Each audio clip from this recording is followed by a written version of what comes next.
The courtroom fell silent the moment Faye Langford stepped through the gilded doors, and she knew that if she made a single sound, she would not leave this place alive. She had rehearsed this 1,000 times in the cramped bathroom of her apartment, practiced keeping her face perfectly blank, her eyes unfocused just enough to seem disconnected from the world of sound. The letter had arrived 3 weeks ago, sealed with black wax and marked with the crest of the Crimson Court, a summons she couldn't refuse, couldn't ignore, couldn't survive if she appeared as anything other than what the previous human servants had been, disposable, forgettable, beneath notice.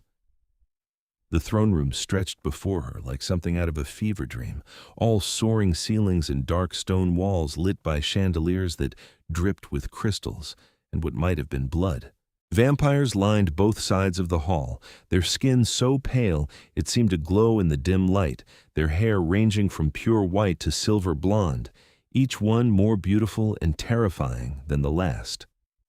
They wore clothes that belonged to a dozen different centuries, velvet and leather and silk all woven together in ways that should have clashed, but instead spoke of timeless wealth and power. And at the end of that hall, seated on a throne carved from obsidian, was Vladeric Draconis, the Vampire King of the Eastern Territories. Faye had seen pictures, of course, grainy photographs passed between human resistance members, blurry images captured from security footage. None of them had prepared her for the reality of him.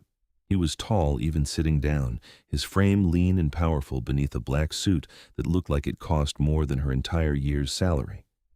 His hair fell to his shoulders, white as fresh snow, framing a face that was all sharp angles and aristocratic beauty. His eyes were the color of fresh blood, and they tracked her movement across the marble floor with the focused intensity of a predator watching prey.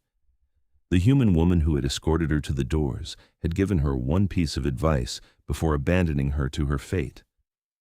Don't speak unless spoken to. Don't look them in the eye. Don't run. Faye had added her own rule to that list. Don't react to anything you hear. A vampire in a deep purple coat stepped forward, unrolling a scroll with exaggerated ceremony. Your Majesty, members of the Crimson Court, I present Faye Langford, human, age 23, selected to serve as transcriptionist for the Royal Archives. Faye kept her eyes on the middle distance, her hands folded in front of her stomach. She wore the plainest dress she owned, a simple gray shift that made her look as unremarkable as possible. Her dark hair was pulled back in a tight bun, and she'd scrubbed her face clean of any makeup, invisible, forgettable, deaf. Bah! Approach! Vladeric's voice cut through the silence like a blade, deep and commanding, with an accent that spoke of centuries rather than decades. Faye didn't move. The vampire with the scroll glanced between her and the throne, confusion flickering across his ageless face. Your Majesty, I said approach. This time there was an edge to the command, something that made several of the courtiers shift uncomfortably. Still, Faye stood frozen, her heart hammering so hard she was certain they could all hear it. This was the moment. This was where her desperate gambit would either work or get her killed. She'd studied the previous transcriptionists, the 3 humans who had held this position before her. All dead within months, all executed for the same crime, overhearing things humans were not meant to hear, learning secrets that made them too dangerous to live. But a deaf woman couldn't overhear secrets. A deaf woman was just a useful tool, skilled with written language, but unable to comprehend the deadly political machinations that filled every conversation in this court. At least, that's what Faye was betting her life on. The vampire with the scroll approached her cautiously, reaching out to tap her shoulder. Faye let herself startle just a little, then turned to face him. He gestured toward the throne, his movements exaggerated and clear. She followed the direction of his pointing finger, saw the king watching her with those blood-red eyes, and dropped into the curtsy she'd practiced until her legs ached. She can't hear you, Your Majesty, the vampire announced, returning to his position. According to her file, she's been deaf since birth. Taught to read and write by missionaries, excellent skills with languages, can transcribe in 6 different scripts. The previous royal administrator recommended her specifically because of her disability. A murmur ran through the assembled court, a sound Faye pretended not to notice. She kept her eyes lowered, waiting, every muscle in her body tense with the effort of maintaining her composure. Interesting. The word rolled out of Vladeric's mouth like dark honey, and even though she was pretending not to hear it, Faye felt it resonate in her chest. And tell me, Castellan Lucian, why would my administrator recommend someone who cannot hear instructions? The vampire with the scroll. Lucian cleared his throat unnecessarily, a human gesture that looked odd on a creature who didn't need to breathe. Written communication, Your Majesty. All instructions will be provided in writing. She's reportedly quite adept at reading lips as well, should direct communication be necessary. Bring her closer. Lucian gestured to Faye, and she forced herself to move, walking up the 3 steps to the dais with her heart threatening to burst out of her chest. She stopped 5 feet from the throne, close enough to see the details of Vladeric's face, the way his skin seemed almost luminescent, the sharp points of his fangs just visible when he spoke. He was studying her with an intensity that made her want to run screaming from the room. For a long moment, he said nothing, and the silence stretched so thin Faye thought it might snap. Then he stood, unfolding from the throne, with liquid grace, and descended the steps until he was standing directly in front of her. Look at me. Faye kept her eyes on the floor, on his shoes, expensive leather, hand-crafted, probably Italian. A hand appeared in her line of vision, pale fingers with rings that caught the light. He reached out slowly, giving her time to see the movement, and lifted her chin until she had no choice but to meet his gaze. His eyes were worse up close. They weren't just red, they were layered, deep crimson bleeding into darker shades at the edges, with pupils that contracted to pinpoints as he focused on her face. Faye made herself breathe, made herself hold his gaze without flinching, even though every survival instinct she possessed was screaming at her to look away. Can you read my lips, little human? Vladeric asked, his mouth forming each word with deliberate precision. Faye nodded once, a small jerky movement. What is your name? She raised her hands, signing slowly in the standardized sign language used across the human territories. Then, because she knew he might not understand, she pulled a small notepad from her pocket, a prop she'd prepared specifically for this moment, and wrote in careful letters, Faye Langford, Your Majesty. He took the notepad from her, his fingers brushing hers for just a second. His skin was cool but not cold, and the touch sent an electric shock up her arm that she desperately hoped didn't show on her face. He studied her handwriting, then handed the notepad back. You will work in the archives, he said, his lips moving with that same careful precision. Castellan Lucian will show you to your quarters. You will not enter the private wings. You will not attend court sessions beyond those where your transcription services are specifically required. You will keep your eyes and your hands on your work, and nothing else. Do you understand? Faye nodded again, more firmly this time. If I discover you have lied about your condition, if I find out you can hear even the faintest whisper, I will kill you myself. He delivered the threat with the same tone someone might use to comment on the weather, casual and absolute. Do you understand? Another nod. Her throat was so tight she couldn't have spoken even if she'd wanted to. Good. He turned away, dismissing her with the movement, and returned to his throne. Lucian, see to it, and send word to the administrator that her recommendation has been accepted. Lucian gestured for Faye to follow, and she did, walking back down that endless hall with her legs shaking and her heart still racing. She didn't let herself relax until the doors closed behind her, until she was in the corridor beyond, with only Lucian and 2 guards as company. You'll find the Crimson Court is not so terrible once you understand the rules, Lucian said as they walked, his voice carrying the faint boredom of someone who had given this speech many times before. Keep to yourself, do your work, and you'll be treated well. We're not monsters, despite what your human newspapers might claim. Faye watched his lips move, nodded occasionally, and said nothing. Inside, she was screaming, a silent roar of terror and triumph mixed together until she couldn't tell which emotion was winning. She'd done it. She'd survived the first meeting. She was inside the Crimson Court. Now all she had to do was maintain the lie, find the information the human resistance needed, and get out before anyone discovered the truth. How hard could that possibly be? The archives turned out to be beautiful in the way that ancient things were beautiful, all dark wood and older stone, with shelves that climbed toward impossibly high ceilings and spiral staircases that connected 3 different levels. Faye's workspace was a desk near one of the tall windows, positioned to catch the moonlight that spilled through leaded glass panes. You'll work at night, of course, Lucian explained, gesturing around the space. Transcription requests will be left here. He pointed to an inbox on the corner of her desk. And completed work goes here. The outbox. Your quarters are through that door. Meals will be provided. Should you need anything, leave a note for the staff. He was speaking more slowly now, clearly enunciating, which made Faye's job of pretending to read his lips much easier. She nodded along, committing the layout to memory. The resistance needed maps, documents, anything that could help them understand the vampire power structure. This archive was a treasure trove if she could figure out how to access the restricted sections. One more thing, Lucian said, his expression growing more serious. His Majesty has particular, habits. He walks at night, often through these archives. If you encounter him, stop what you're doing and lower your eyes. Don't presume to communicate unless he initiates it. He values his privacy. That was new information, and concerning. Faye had hoped to work in relative isolation, but if the king himself frequented this space, her deception would need to be absolutely flawless. She nodded again, her practiced gesture of understanding. Lucian left shortly after, and Faye found herself alone in the vast silence of the archives. She counted to 100, then 200, making sure no one was coming back before she let herself breathe properly. Her hands were shaking as she sat down at the desk, as the weight of what she'd just done crashed over her. She was inside the Crimson Court. She was surrounded by vampires who would kill her without hesitation if they knew what she really was. And she'd just committed herself to the most dangerous acting performance of her life, one that couldn't slip for even a second.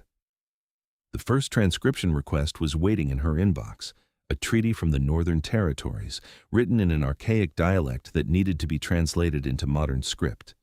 Faye pulled out her tools pens, ink, clean parchment, and got to work, letting the familiar rhythm of translation calm her racing thoughts. She was 3 pages in when she felt it, that prickling sensation on the back of her neck that meant someone was watching her. Faye didn't turn around, didn't pause in her work. She kept her pen moving across the page, kept her breathing steady and even, gave no indication that she'd noticed anything at all. But her heart rate kicked up, just a fraction, just enough that anyone with enhanced hearing might notice. She felt him move closer, silent as death. The air itself seemed to grow cooler, and there was a scent now, something like old wood and dark spices, and something else she couldn't quite identify. The king. It had to be. Vladeric circled around her desk slowly, staying just at the edge of her peripheral vision, testing her, watching to see if she would react to sounds he might make, to his presence in her space. Faye kept her eyes on her work, her face a mask of concentration, as if translating treaties was the only thing that existed in her universe. He stopped directly beside her, close enough that she could see his hand resting on the edge of her desk. Those long, pale fingers, those rings catching the moonlight. He was reading over her shoulder, examining her work. Minutes passed. 5, 10. Faye's hand was starting to cramp from the tension of keeping it steady, but she didn't stop, didn't acknowledge him. Finally, he moved away, drifting toward the shelves on the far side of the room. Faye let out a breath she hadn't realized she was holding, so quietly it was almost silent. That was going to be a problem. If he made a habit of watching her work, of testing her, she would need to be perfect every single time. One slip, one reaction to something she shouldn't be able to hear, and it would all be over. She worked through the night, completing the treaty translation and starting on the next assignment, a historical document that needed to be copied and preserved. It was mind-numbing work, which was good. It kept her from obsessing over every shadow, every sound, every imagined threat. Dawn was starting to lighten the eastern sky when Faye finally retreated to her quarters, a small but comfortable room with a bed, a wardrobe, and her own bathroom. Luxury by human standards, probably considered servants' quarters by vampire nobility. She collapsed onto the bed without bothering to undress, her mind still racing through everything she'd seen, everything she needed to remember. The layout of the throne room, the faces of the courtiers, the way Vladeric moved, the way he watched her, the intelligence in those blood-red eyes that suggested he missed nothing, forgot nothing, forgave nothing. She fell asleep thinking about his hand lifting her chin, about the coolness of his skin and the weight of his gaze, and told herself the flutter in her chest was just fear. It had to be just fear. The first week passed in a blur of careful performance and growing tension. Faye transcribed documents, translated treaties, and copied historical records while maintaining her mask of isolation. She learned the rhythms of the archive, when the cleaning staff came through, when other vampires might pass through looking for records. Most importantly, she learned Vladeric's patterns. He came to the archives every night, sometimes early, sometimes near dawn. He never announced himself, never made unnecessary sound, but Faye always knew when he arrived. The air would change, growing heavier somehow, charged with a presence that made her instincts scream danger, even as she kept her face carefully blank. Sometimes he would watch her work for a few minutes, then leave. Other times, he would settle into one of the reading chairs with ancient books, spending hours in complete silence while Faye pretended he didn't exist. It was a psychological game. She realized he was testing her deafness, watching for any sign that she was aware of him beyond her line of sight. She passed the test every time, but it cost her. The strain of constant vigilance was exhausting, and she'd started having nightmares about slipping up, about reacting to some sound and seeing his face as he realized she'd lied. On the 8th night, everything changed. Faye was working on a particularly delicate restoration, carefully re-inking faded letters on a document that looked older than most countries. It required complete focus, steady hands, and perfect lighting. She was so absorbed in the work that she didn't notice Vladeric's arrival until he was standing directly beside her desk, looking down at her work. He reached past her, his pale hand entering her field of vision, and tapped twice on the desk, a clear signal for her attention. Faye looked up, keeping her expression politely inquiring, and found him studying her with an intensity that made her mouth go dry. "You work well," he said, his lips forming the words with that careful precision he always used around her. "Castellan Lucian tells me you've completed twice as much as the previous transcriptionist in the same time period." She inclined her head slightly, accepting the compliment without speaking. "I have a special project," he continued, and something in his expression shifted, became more focused. "Ancient texts that need translation. Some are in languages most scholars no longer remember. But I've seen your work on the Northern dialect treaties. You have a gift for linguistic analysis." Faye pulled out her notepad, writing quickly. "I'm honored to serve, Your Majesty. What languages?" He took the notepad, and this time his fingers definitely lingered against hers a moment longer than necessary.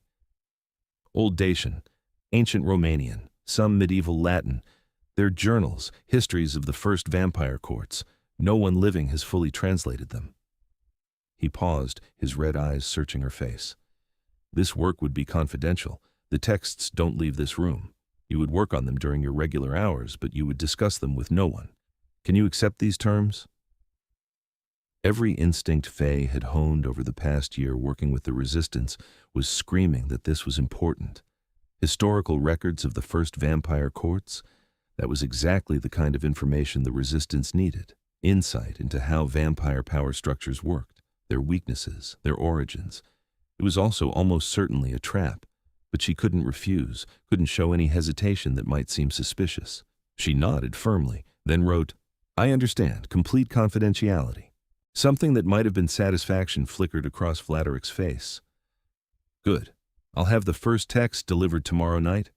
He turned to leave, then paused, looking back at her. "Tell me, Faye Langford, do you ever wonder what you're missing, living in a world of silence?"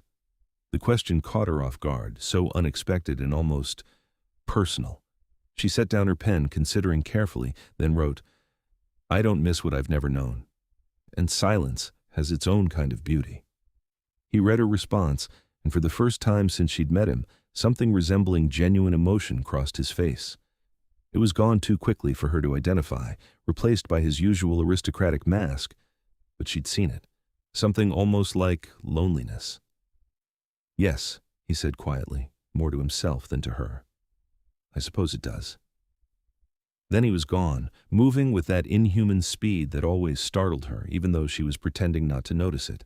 Faye sat at her desk for a long time after he left, staring at her notepad, at his question written there in her own handwriting. It had felt like a test, but different from his usual tests. Not checking if she could hear, but probing at something deeper: who she was, why she was here, what she thought about her supposed disability.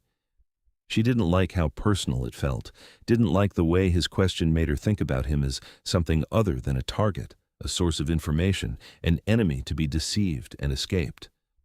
The Vampire King was supposed to be a monster, the head of a system that had subjugated humanity for centuries.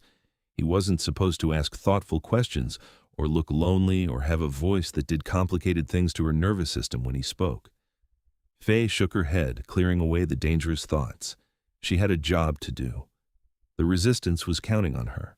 Whatever Vladeric's motives were for giving her access to those historical texts, she would use the opportunity to gather intelligence and get out before her deception was discovered. That was the plan. That was the only plan. She just needed to keep reminding herself of that. The ancient texts arrived the next night, delivered by silent vampire servants who placed them on a special table that had been set up beside Faye's desk. They were beautiful objects even before she opened them, leather bindings worn soft with age, pages of vellum and parchment, handwriting in inks that had faded to sepia and rust brown. And the languages. Faye's breath caught when she opened the first journal. It was Old Dacian, yes, but written in a cipher she'd only seen in academic texts, a code that predated modern encryption by centuries. This wasn't just translation work. This was puzzle solving at the highest level. It was exactly the kind of challenge she lived for. She lost herself in the work, forgetting for hours at a time where she was, what she was pretending to be.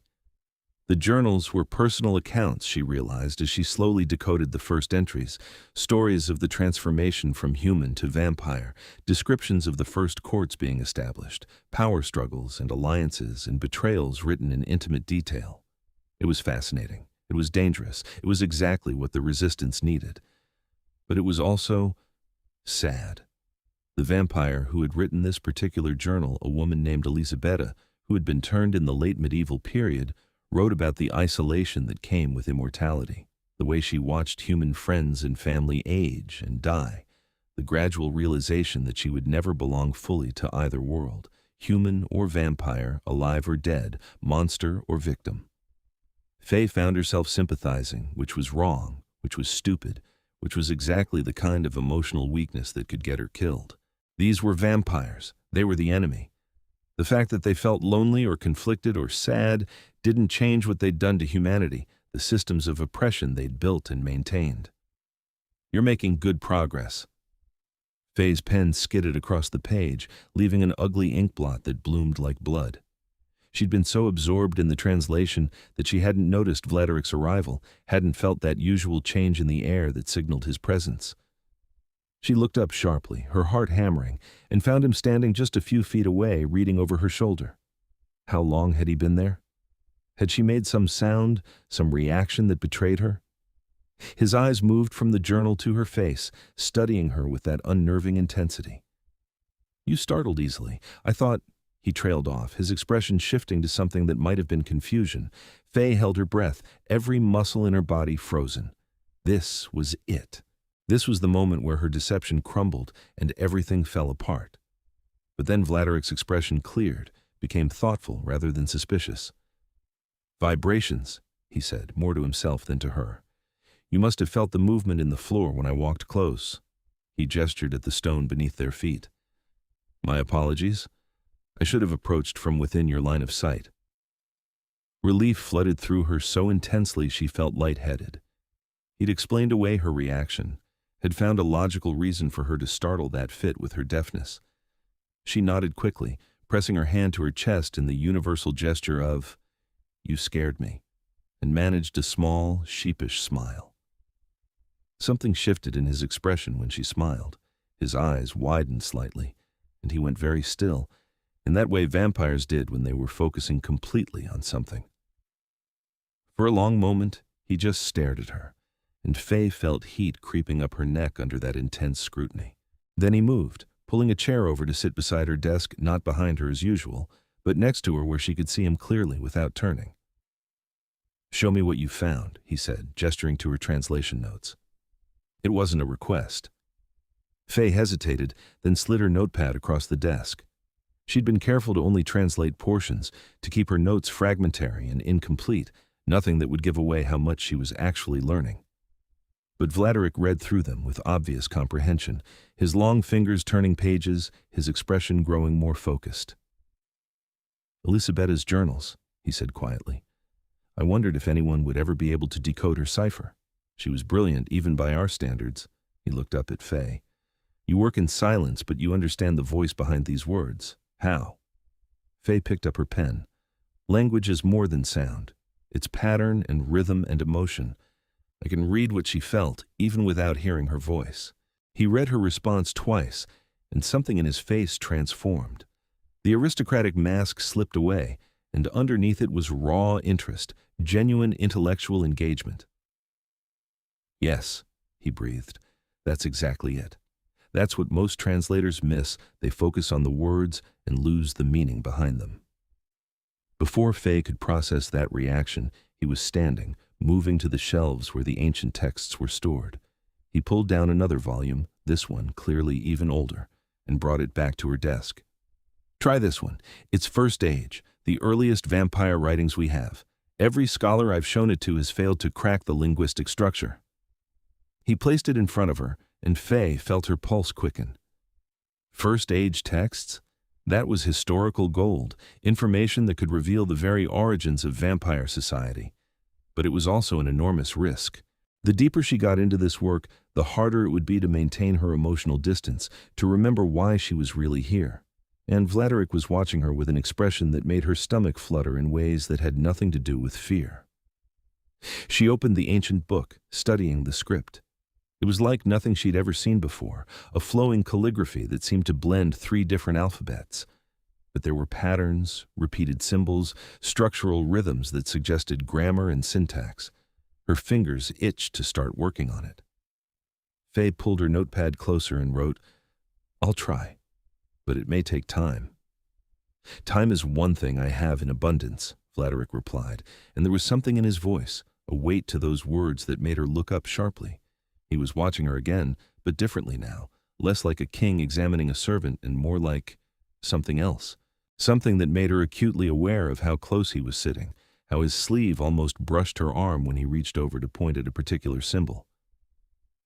"This one appears frequently," he said, his finger hovering just above the ancient text. "I believe it might be a personal pronoun, but I've never been certain." Faye leaned closer, studying the symbol, and felt the space between them charge with something electric.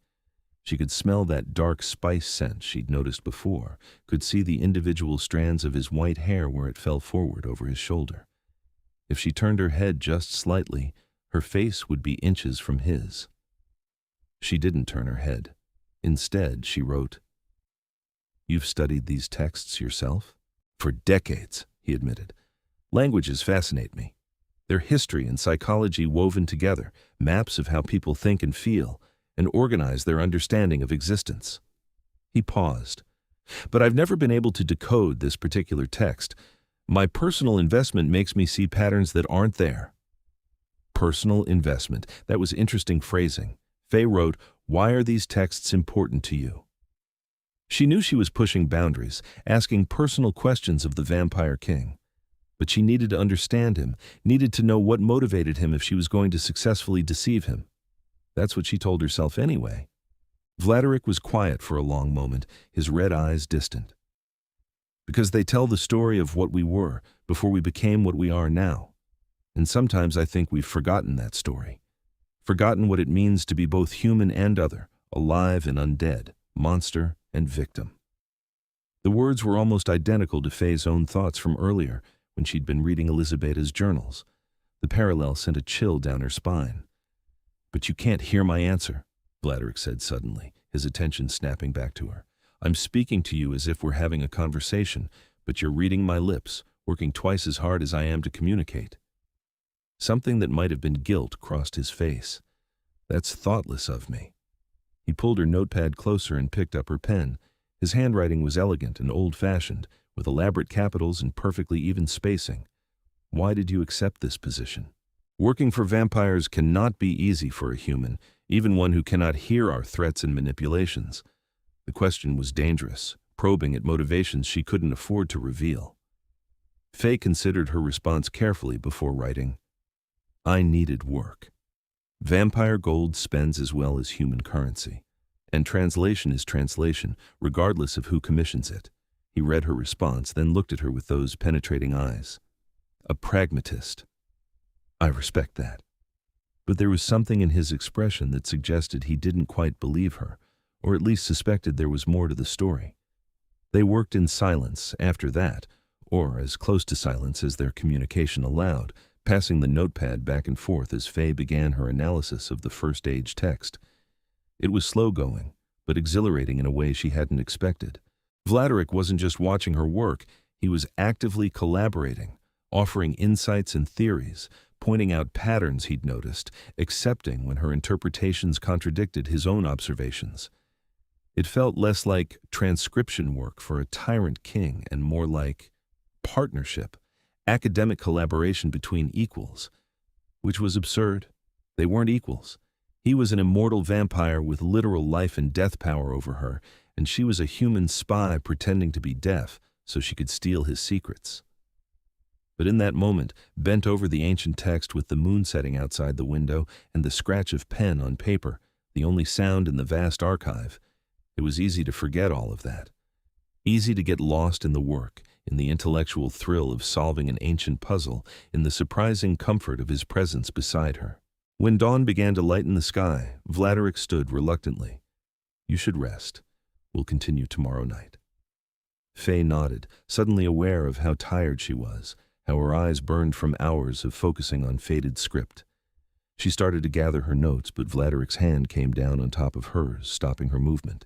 His skin was cool against hers, his grip gentle but absolutely firm.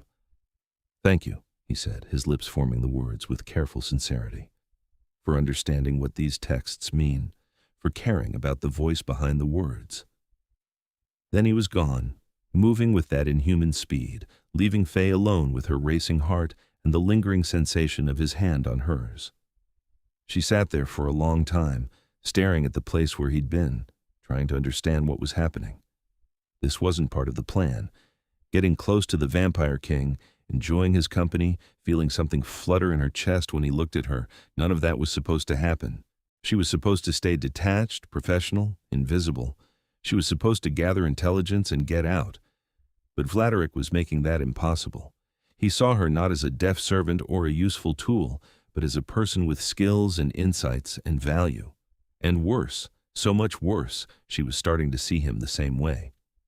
Faye pressed her hands to her face, feeling the heat in her cheeks, the too fast beating of her heart. This was a disaster. This was dangerous. This was getting more complicated every single night, and she had no idea how to stop it. 3 weeks into her time at the Crimson Court, Faye's double life was starting to take a serious toll. By day, or rather, after dawn, she would sleep fitfully, her dreams full of red eyes and pale hands and ancient texts. In the early evening, she would wake and spend an hour carefully encoding her notes, transcribing everything she'd learned into the cipher the Resistance used, hiding the information in the binding of a book she kept in her room. Then she would go to the archives and pretend to be deaf for 8 to 10 hours while her heart raced every time Vladeric came near her. He was there every night now, sometimes for just an hour, sometimes for her entire shift. They worked on the ancient texts together, falling into a rhythm of silent collaboration punctuated by scribbled notes and shared looks of triumph when they cracked a particularly difficult passage. The first age text was revealing itself slowly, and what Faye was learning shook her understanding of vampire history. The earliest vampires hadn't been monsters or conquerors, they'd been scared, confused humans who had been transformed against their will, trying desperately to understand what they'd become. The power structures, the courts, the systems of control, all of that came later, built gradually as a response to persecution by humans who feared them. It complicated the simple narrative the Resistance promoted: vampires as irredeemable predators, humans as innocent victims.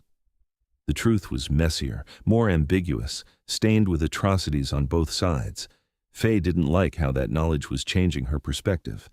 Didn't like how she caught herself thinking of Vladeric not as the enemy, but as someone who carried the weight of centuries, who had seen the best and worst of both human and vampire nature, who looked at her sometimes with an expression that suggested he was just as lonely as the vampires who had written these journals. It was getting harder to remember why she was there. On the 23rd night, everything fell apart. Faye was alone in the archives, working on a mundane transcription while she waited for Vladeric's usual arrival. But something felt off. There were more sounds than usual in the corridors beyond, raised voices and quick footsteps that suggested some kind of disturbance. She kept her eyes on her work, maintaining her performance, even as tension coiled in her stomach. Something was happening, something significant enough to disrupt the usual quiet of the court. The archive doors burst open, and 3 vampires strode in, none of them Vladeric. Faye recognized one from the throne room, a vampire with dark burgundy hair and a permanent sneer. Lord Theron, one of the king's chief political rivals. "Search everything," Theron ordered, his voice sharp with satisfaction. "His Majesty suspects there may be a spy in the archives, someone stealing information about our historical texts." Faye's blood turned to ice. She forced herself to keep working, to show no reaction to words she supposedly couldn't hear. But inside, panic was clawing its way up her throat. Had she been discovered? Had someone found her encoded notes? Was this the end? The vampires began pulling books off shelves, rifling through papers, systematically dismantling the careful organization of the archives. One of them approached Faye's desk, and she looked up with polite inquiry, as if she'd only just noticed their presence. "You," the vampire said, pointing at her. "Stand up."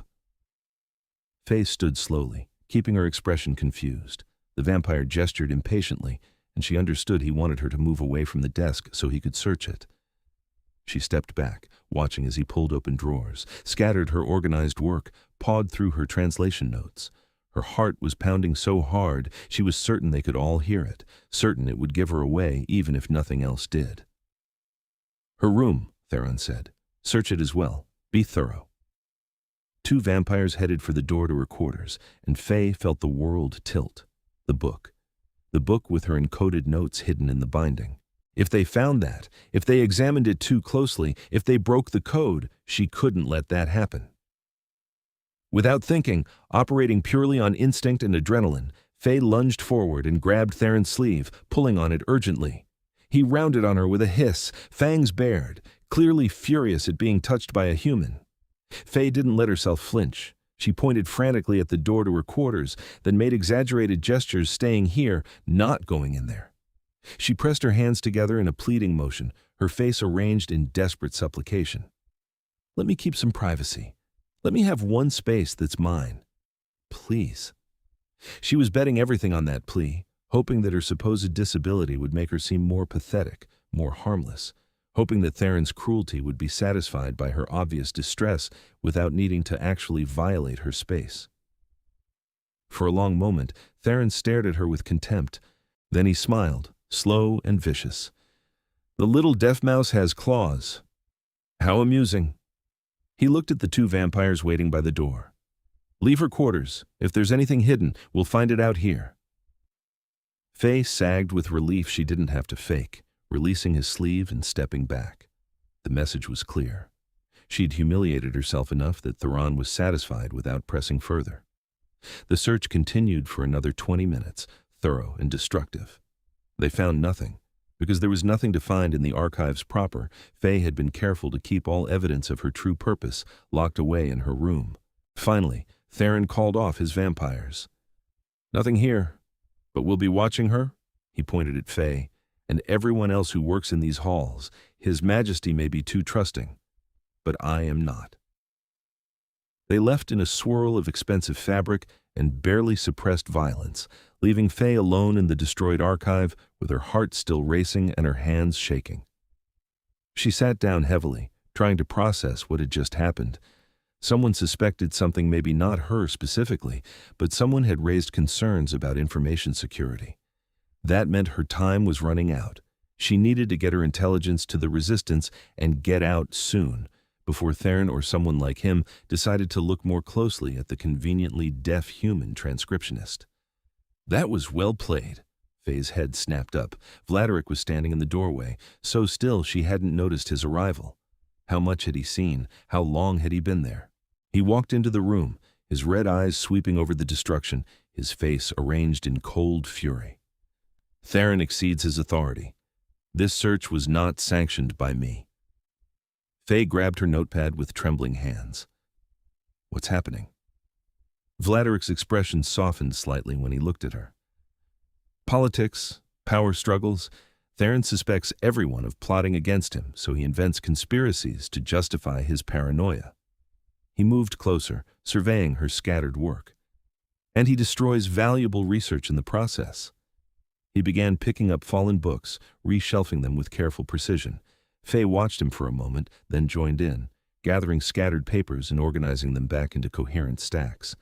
They worked in silence, restoring order to the chaos, and gradually, Faye's heartbeat slowed to something resembling normal. When the worst of the mess was cleared, Vladeric turned to her. Are you hurt? Did they threaten you? She shook her head, then hesitated before writing. I was frightened, but I'm unharmed. Good. The single word carried weight, and something in his expression was fierce, protective. No one will touch you while you're under my protection. That is a promise. The declaration did complicated things to Faye's chest. She shouldn't feel safe because of his words. She shouldn't want his protection. He was the Vampire King, the enemy, the target of her mission. But she did feel safer. And she did want his protection, and that was terrifying in a completely different way than Theron's search had been. Vladeric gestured to her desk. Come, let's work on something beautiful to erase the ugliness of what just happened. The first age text, we were close to a breakthrough in the third section. It was the escape Faye needed, the return to normalcy after the terror of almost being discovered. She settled at her desk, pulled out the ancient text, and lost herself in the work of translation. But she couldn't shake the feeling that time was running out, that her careful deception was on borrowed hours, that soon, very soon, she would have to choose between the mission and the truth, between the resistance and the Vampire King who looked at her like she mattered. The breakthrough came on the 31st night. Faye had been working on a particularly stubborn passage in the first age text, a section that seemed to describe the actual process of transformation from human to vampire. The original author had used elaborate metaphors and circular logic that obscured as much as it revealed, but slowly, painstakingly, Faye was teasing out the meaning. Vladeric was reading over her shoulder, as had become his habit, close enough that she could feel the coolness radiating from his skin. They'd been working for hours, and Faye's eyes were burning, but she was too close to stopping now. There, she wrote suddenly, pointing at a sequence of symbols. This phrase it repeats in the same structural position as the transformation metaphor. I think it's not just describing change, it's describing choice. Vladeric leaned closer, his white hair falling forward to brush against her shoulder. Choice? But vampires don't choose transformation. We're made, not born. Faye shook her head, writing faster now as the pieces fell into place. No choice after transformation.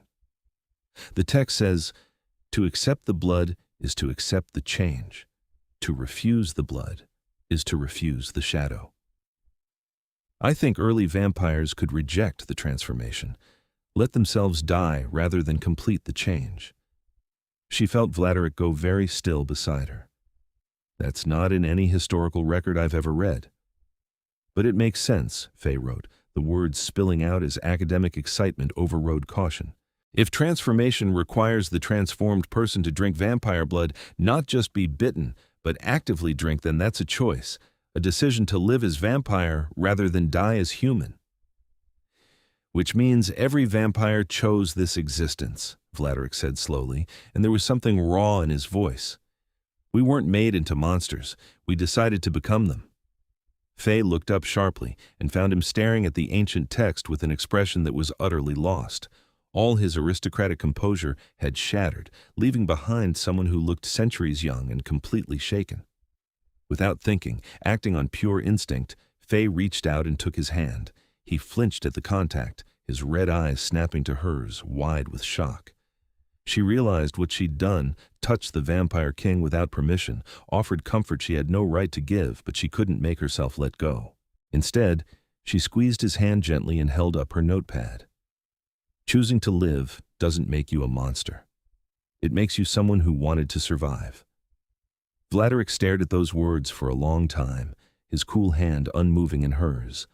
Then, slowly, carefully, his fingers curled around hers, returning the grip with a gentleness that belied his inhuman strength.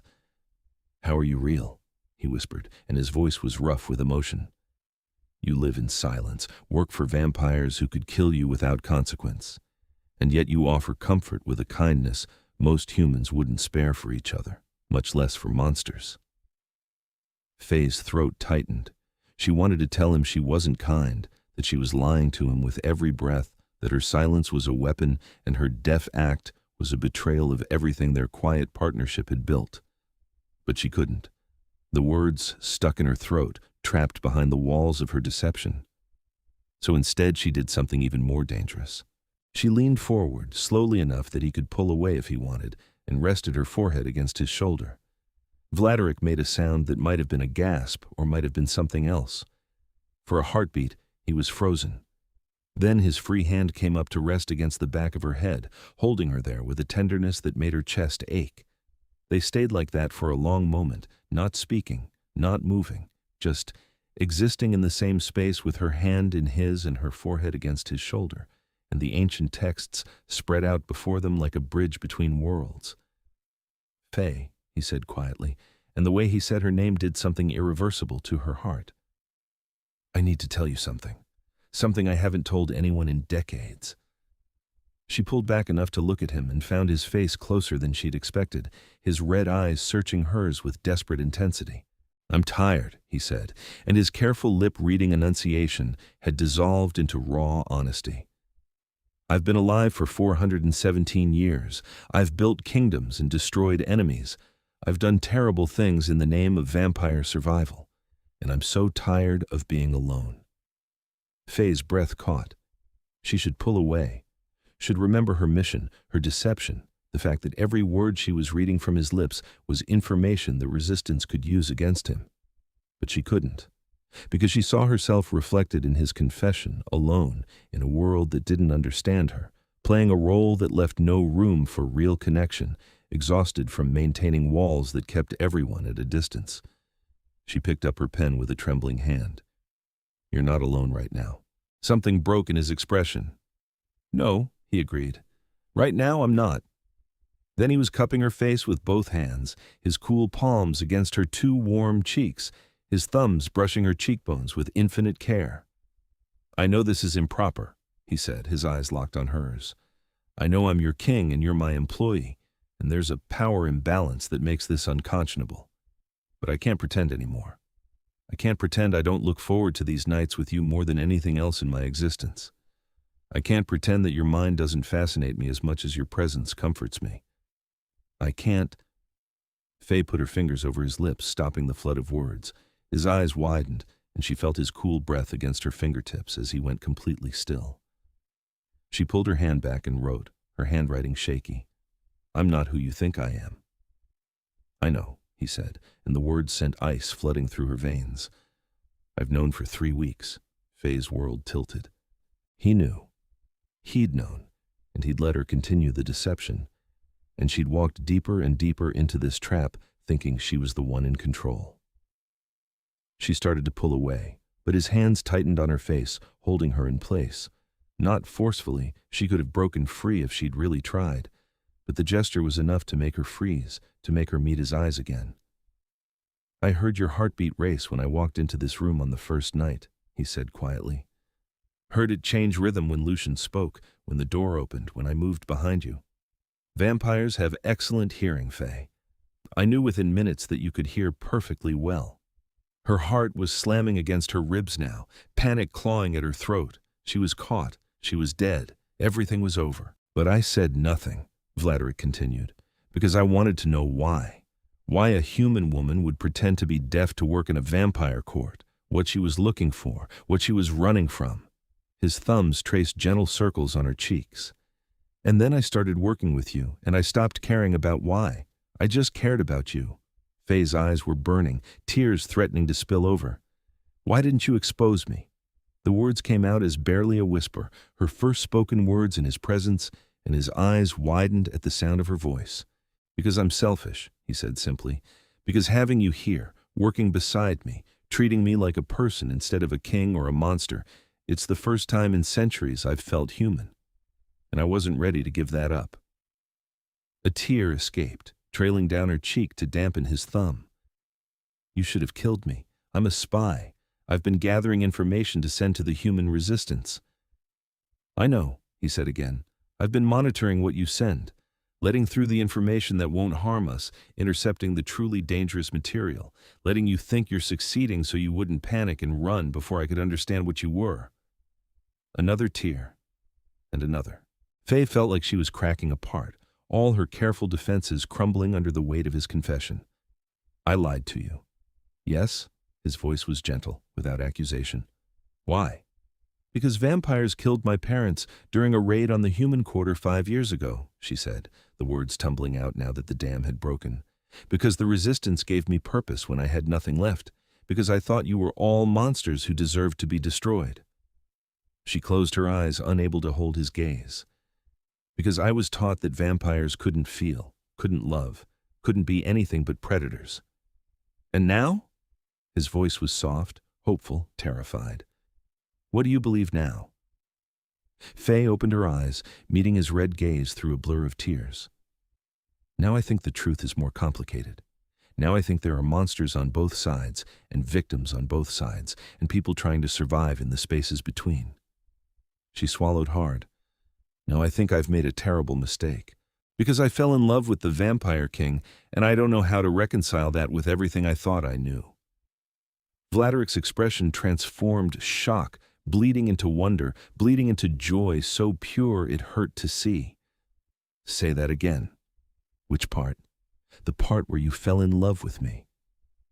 Fresh tears spilled over. "I fell in love with you," Faye whispered, "and I hate myself for it, because I betrayed everything I believed in, but I can't help it. I can't unfeel it. I tried." "Don't," he said fiercely. "Don't unfeel it. Don't try. Because I fell in love with you too, with your brilliant mind and your compassionate heart and the way you see beauty in silence and meaning in ancient words." He leaned forward until his forehead rested against hers. "I fell in love with you, and I don't care if it's complicated. I don't care if it makes no political sense. I just care that you're here, that you're real, that you're mine if you'll have me." "I lied to you," Faye said again. Faye, needing him to understand the magnitude of her deception. "For weeks." "I know. And I lied by omission, letting you think your deception was working." He pulled back enough to look at her properly. "So we're even. Now we start from truth.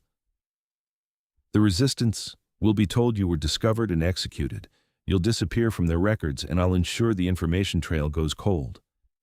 His voice was matter of fact, planning their future like it was already decided. "You'll stay here, with me, if that's what you want. No more pretending, no more lies, just us and the work we love and whatever this is between us that feels like the first real thing I've experienced in centuries." It was too much, too fast. Faye's head was spinning. I can't just, what about the other vampires? Your court? Theron already suspects something. Theron suspects everyone of everything. He's not the problem. Vladeric's expression hardened. "The problem is that I've been a weak king, allowing old grudges and ancient prejudices to fester, allowing vampires like Theron to terrorize humans because it's always been that way. But it doesn't have to be." Faye stared at him. "What are you saying?" "I'm saying that working with you, reading these ancient texts, understanding that our ancestors chose this existence, it's made me realize we've forgotten what we were meant to be. Not monsters or conquerors, but survivors trying to find a way to exist alongside humanity." He took her hands, his cool fingers threading through hers. "I'm saying I want to change things, reform the courts, build actual partnerships with human communities instead of systems of subjugation, and I want you beside me while I do it." "That's insane," Faye breathed. "Your own vampires will revolt." "Some will. Others have been waiting for someone to say what they've been thinking for decades." His grip tightened. "But I can't do it alone. I need someone who understands both worlds, someone who can translate between human and vampire as skillfully as she translates ancient languages, someone brave enough to walk into a vampire court pretending to be deaf because she thought it would save her life. He was offering her everything: safety, purpose, love, a chance to actually make a difference instead of just gathering intelligence for a resistance that might never succeed. It was too good to be real, too perfect to trust. Why? Faye asked. Why me? You could have anyone. Because you're kind in a world that punishes kindness. Because you offered comfort to a monster without knowing if he deserved it. Because you see me not the king, not the vampire, just me. And that's more valuable than any throne or crown or court. He raised her hands to his lips, pressing cool kisses to her knuckles. Because I love you, Faye Langford, and I would rather burn my entire kingdom to the ground than lose you now that I've found you. Faye's tears were falling freely now, and she didn't try to stop them. This was insane. This was dangerous. This violated every principle the resistance had taught her. But it also felt right in a way nothing else ever had. I love you too, she said, her voice breaking on the words, and I'm terrified of what that means. Then we'll be terrified together. Vladeric smiled, and it transformed his face, made him look younger and more alive than she'd ever seen him. Say you'll stay. Say you'll help me build something better. Say you'll be mine as I'm yours. Faye looked at their joined hands, at the contrast of his pale skin against her warmer tone. She thought about the resistance, about the past she'd be leaving behind, about the danger and uncertainty and impossibility of what he was proposing. And then she thought about working beside him every night, about intellectual partnership and emotional intimacy, and being seen completely for the first time in her life. Yes, she whispered. I'll stay. Vladeric's answering smile was brilliant, incandescent with joy. He stood, pulling her up with him, and then his arms were around her and he was holding her close. Faye buried her face in his chest, feeling his cool skin through the fabric of his shirt, feeling the absolute stillness where a heartbeat should be. Thank you, he murmured into her hair. Thank you for trusting me, for loving me, for being brave enough to stay. She pulled back enough to look up at him. What happens now? Now? He cupped her face again, his thumb tracing her lower lip with gentle reverence. Now I do something I've wanted to do for weeks. He kissed her. His lips were cool against hers, gentle and questioning, giving her every opportunity to pull away. But Faye didn't pull away. Instead, she rose on her toes, wrapping her arms around his neck, and kissed him back with all the desperate emotion that had been building between them for weeks.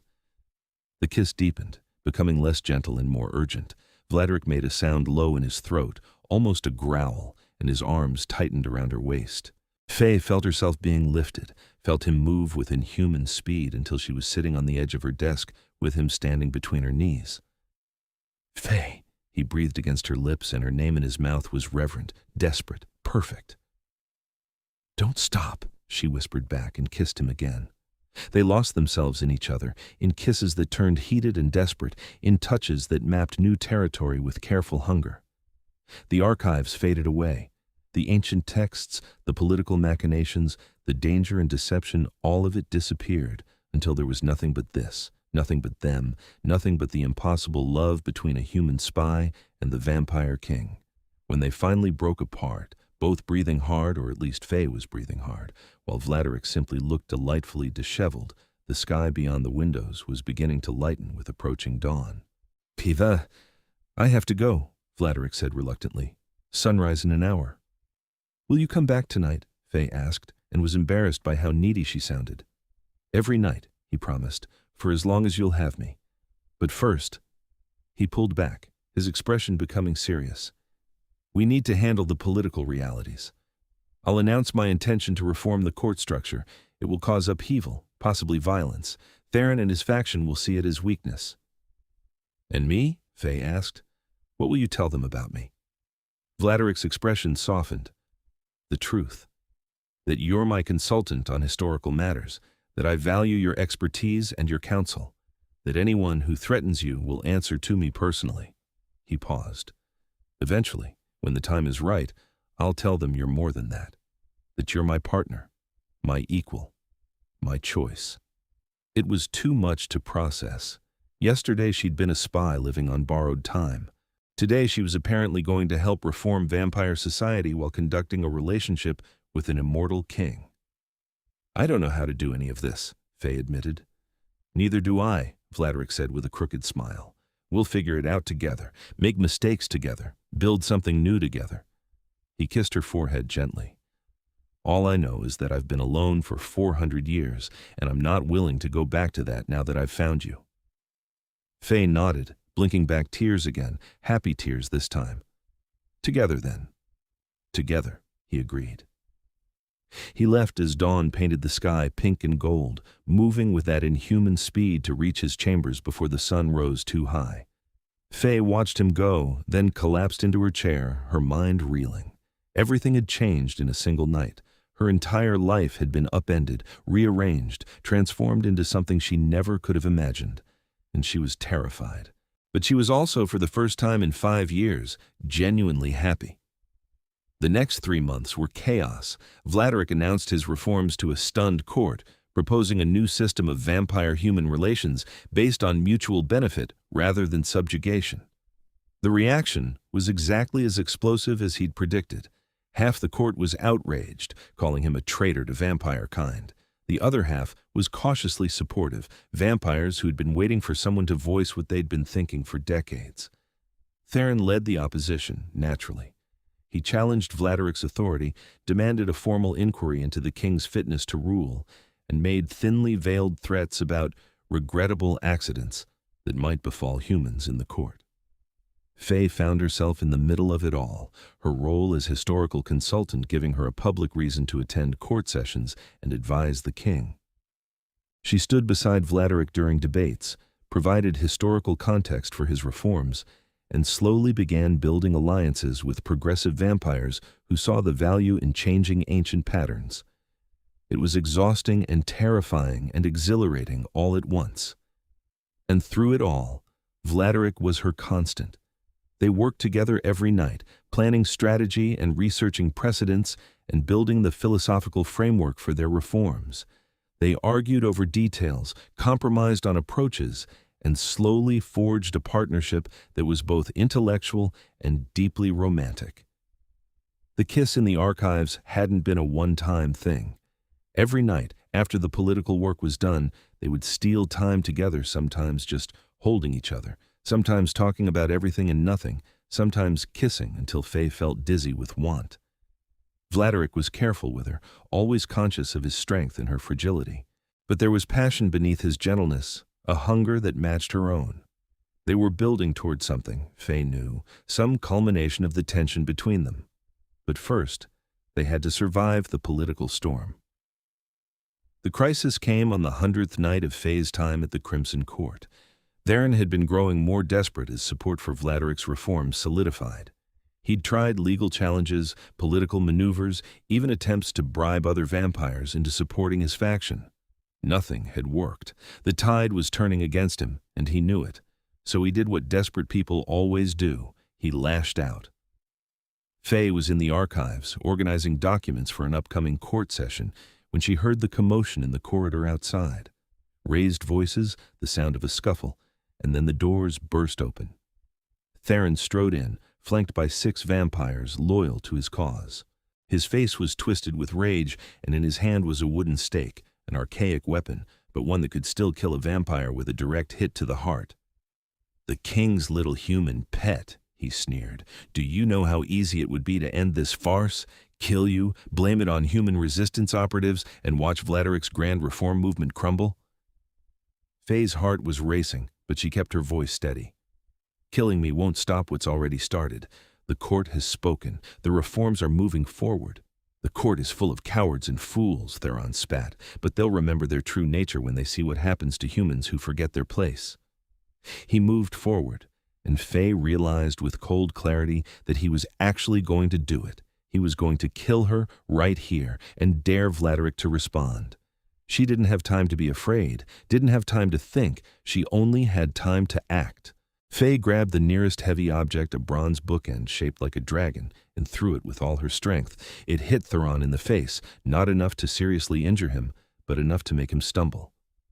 "I'm not some helpless victim," she said, her voice ringing with anger.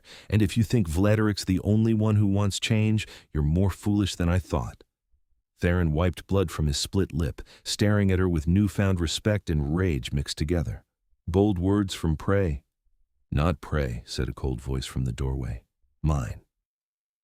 Vladeric stood in the entrance, and he was terrifying. His eyes were blazing red, brighter than Faye had ever seen them. His fangs were fully extended, and there was a darkness rolling off him, something ancient and powerful and absolutely deadly.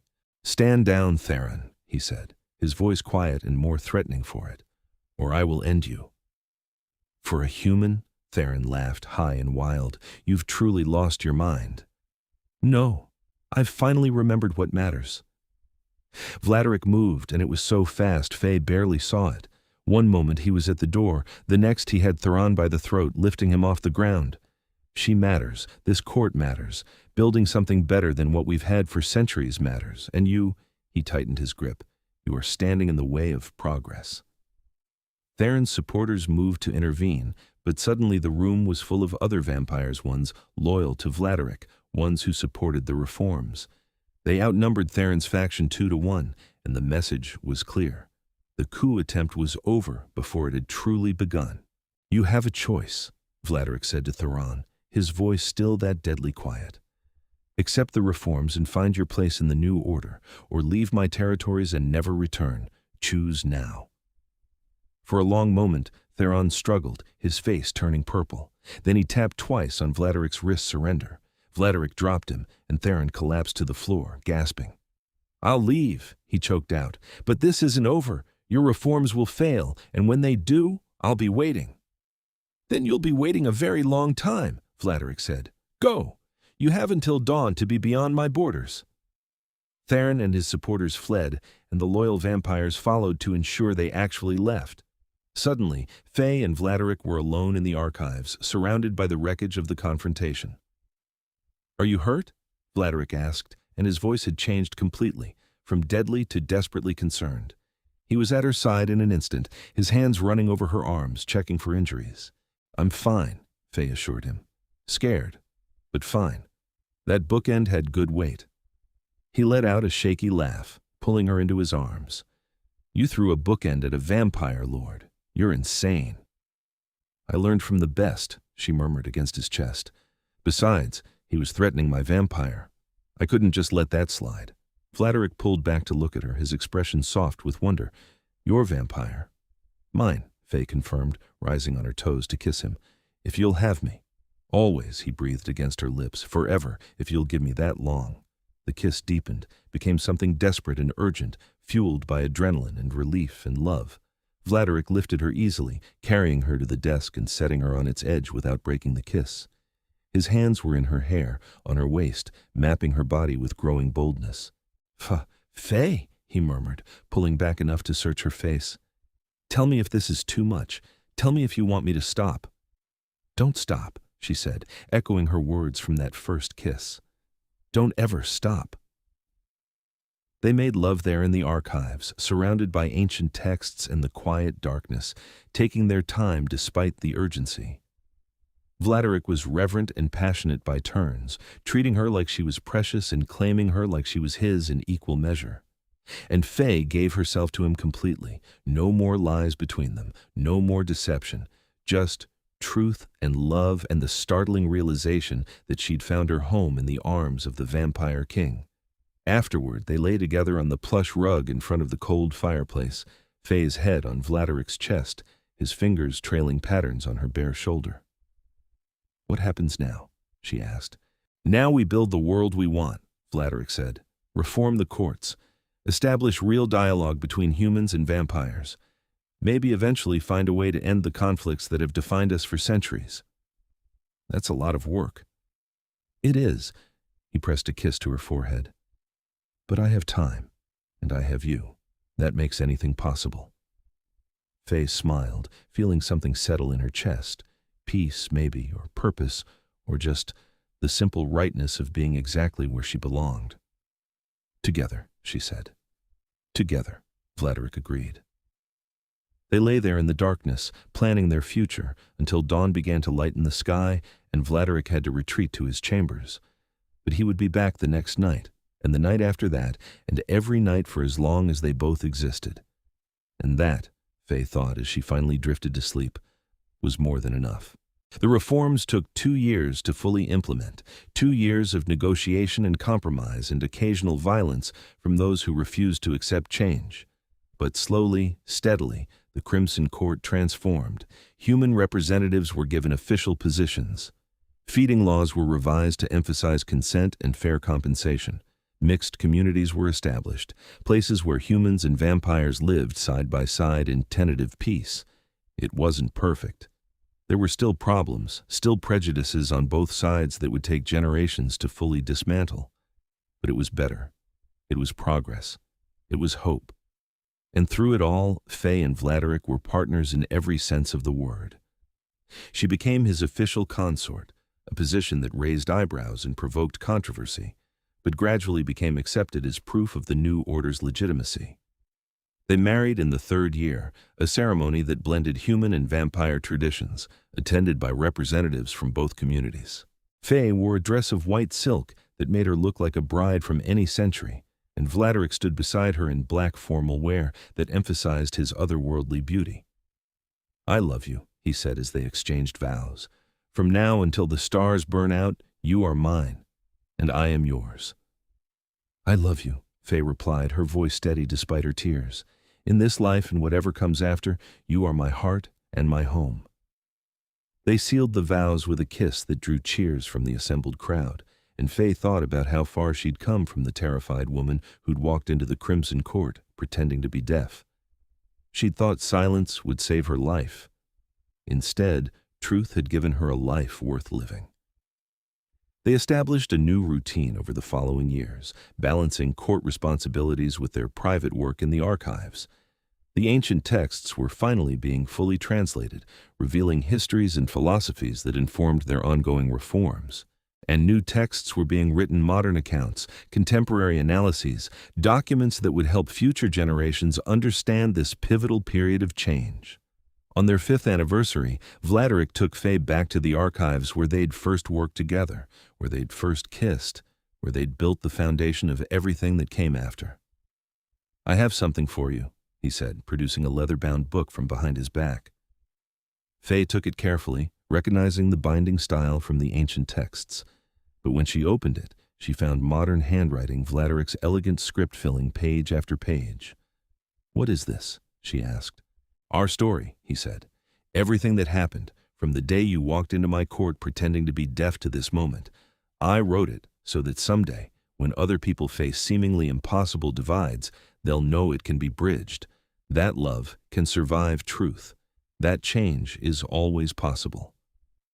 Faye's eyes filled with tears as she read the opening lines, saw herself described through Vladeric's eyes, brave and clever and beautiful, walking into danger because she thought it was right. "It's perfect," she whispered.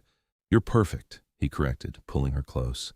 "And I'm grateful every single day that your heart raced when I walked into this room, that I heard that beautiful sound and knew something was different about you, that I was selfish enough to let the deception continue because I wanted to know you."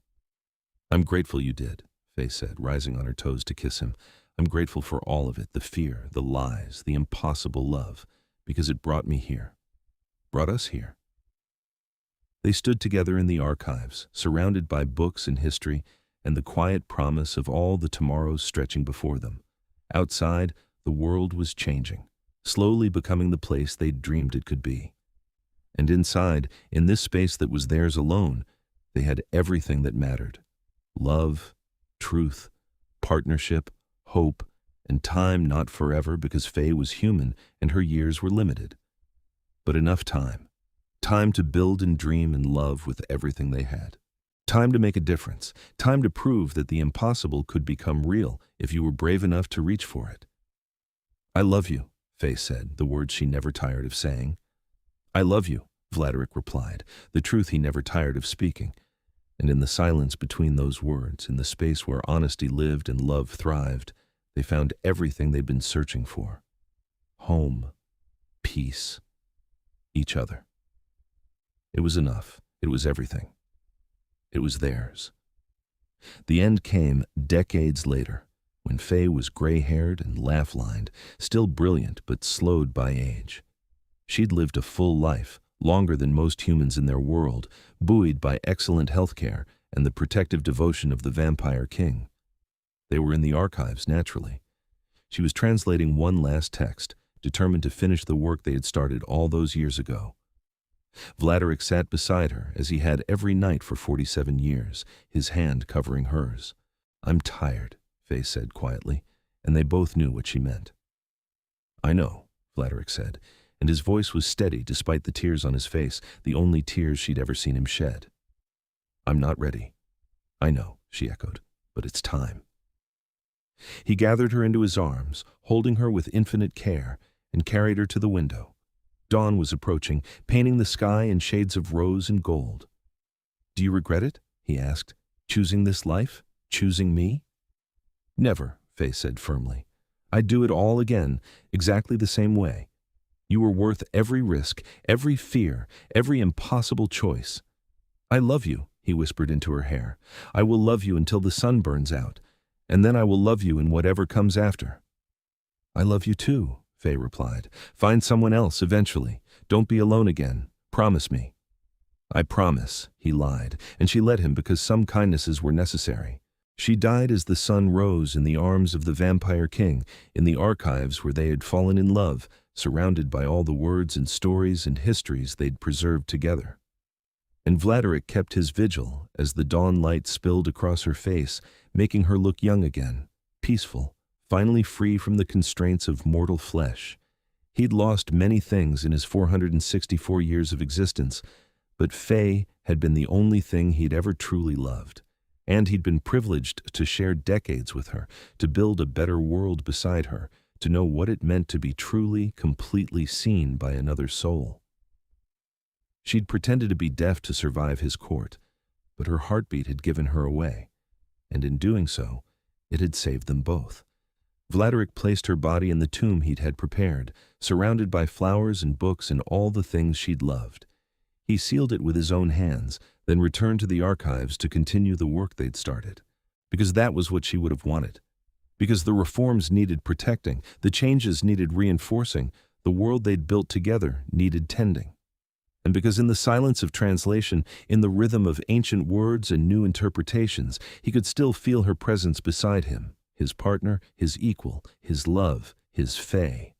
Time passed, the reforms held, the world they'd dreamed into being flourished and grew, and every night, in the archives of the Crimson Court, the Vampire King worked among his books, carrying forward the legacy of the human woman who'd been brave enough to walk into his darkness and foolish enough to fall in love with a monster. She'd given him hope, purpose, proof that change was possible, and love, so much love that even death couldn't diminish it. It was enough to light even the darkest night. It was enough to last an eternity. It was enough.